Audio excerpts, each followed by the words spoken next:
अहो, ज्या माणसाच्या पाठी 4 कार्यकर्ते नाहीत त्यांचं का तुम्ही ऐकता आणि का त्यांच्याबद्दल बोलता मला काय कळतच नाही.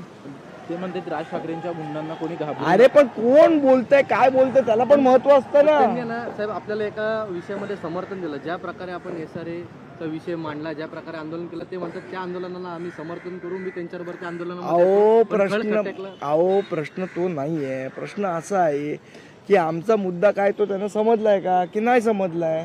आमचं म्हणणं आहे जो RBIचा नियम आहे तोच आम्ही सांगतोय ना पाळायला. आम्ही का कायद्याच्या बाहेर जाऊन सांगतोय का. पहिला कायदा काय तो त्यांनी समजून घ्यावा.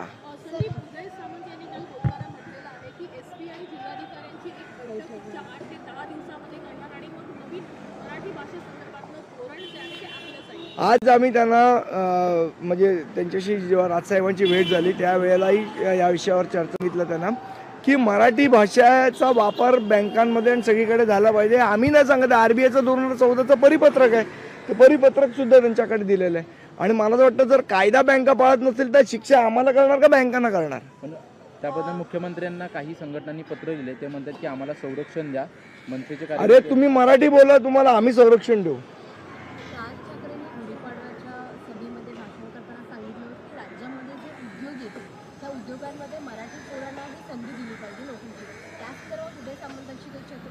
हो कारण कसं आहे ते नुसतंच एक परिपत्रक आहे.